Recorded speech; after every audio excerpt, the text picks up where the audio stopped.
Hey, welcome back, guys. How's it going? Thanks for checking in again. This is going to be a part 2 to how to avoid liability or mitigate liability. It's kind of something important that one of the guys that I work with brought up. So I definitely wanted to just add to that initial video,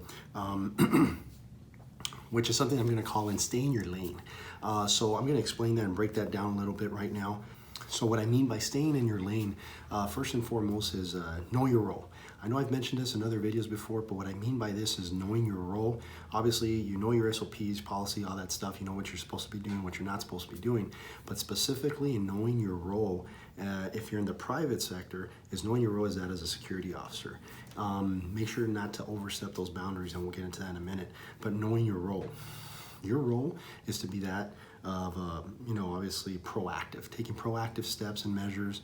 That doesn't mean, you're going to be running after, bad guys, chasing after suspects, things like that.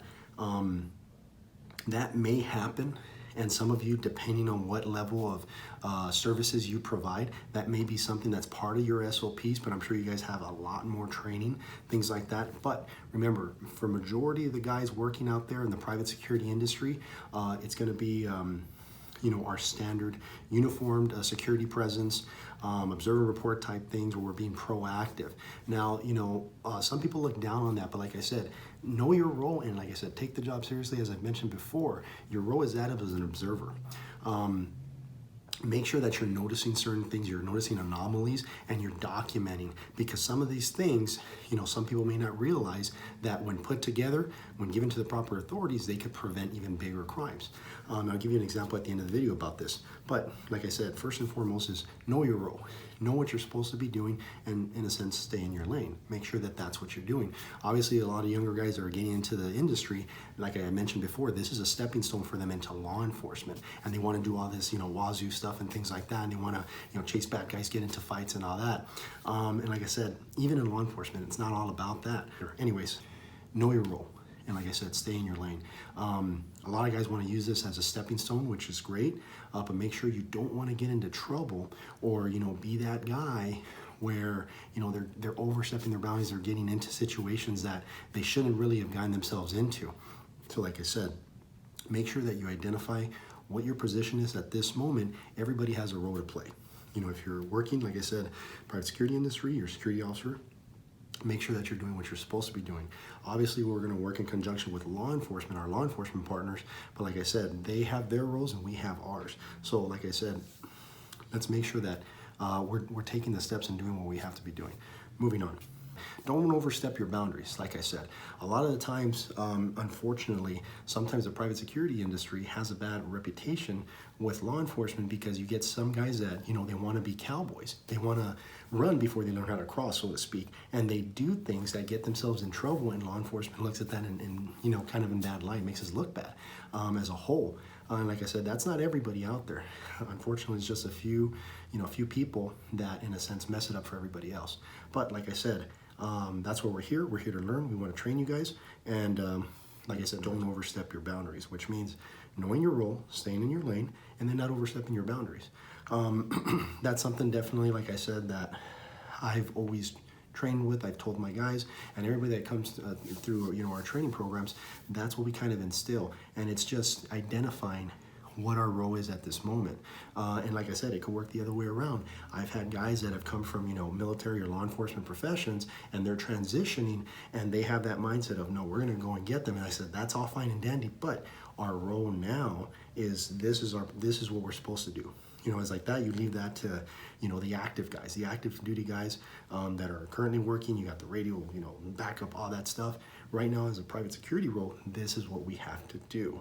And like I said, it works both ways. You have the guys that are using this as a launching pad to go into law enforcement that, like I said, they have sometimes trouble understanding the role and staying in their lane, so to speak.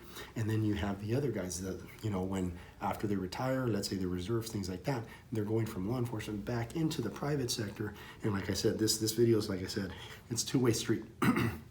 It goes on the other side too, where you have to understand what your role is now. I understand, let's say, if you were a certified gunslinger, in the past, and that's all fine and dandy, and and we're definitely gonna benefit, from all your experience and training, but the role is this now. And like I said, over the years, I have seen a few people kind of have a hard transition on both sides, but like I said, everything's a learning experience and we're here to train. So moving on. Like I said, do have a bit of a story at the end regarding just kind of knowing your role, staying in your lane type thing, and then just not overstepping your boundaries. So we had a contract for housing, low-income housing, which was a pretty gang-infested area, and because of what we did, staying proactive, reaching out to the community, just kind of doing our thing, crime rate was able to go down. Over time, we did start noticing that we had a spike in vehicle burglaries, vehicle break-ins, things like that. And one of the things that we started noticing, we started picking up on certain things. We started noticing anomalies. We started seeing certain people kind of standing outside, and as soon as police would drive by or some of our security officers would pass by, they'd get on the phone. And we started noticing this constantly. This started happening pretty frequently. So we started making note of it as far as who they were, what cars they were in, and it was just kind of, to know what was going on. We started noticing it at different parts of our property. Like I said, we started taking down vehicle descriptions, things like that, and obviously it's not like we conducted our own investigation. All we did was stay in our lane. We observed, the behavior. We observed the anomalies, and then we noticed, that there were certain crime rates going on or certain spikes in crime rates, and we started to figure out what's going on. So we took all that information, we went ahead and put it on paper, sent it out to our law enforcement partners. They took it and they said, this is interesting. We have vehicle descriptions, things like that, plates, whatever, and they noticed it too.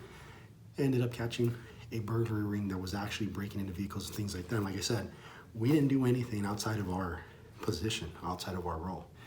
We observed it, we documented, we reported it, and then they did their part.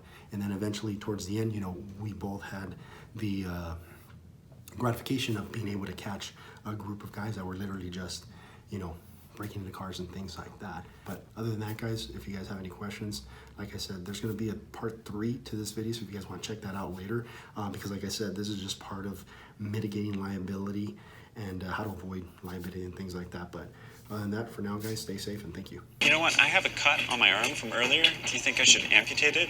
You know you're not a real doctor, right? Yeah, neither are you. Bye-bye. You're a reckless See you later. person. Yeah, Okay, thank you. Thank Bye-bye. you. Not you.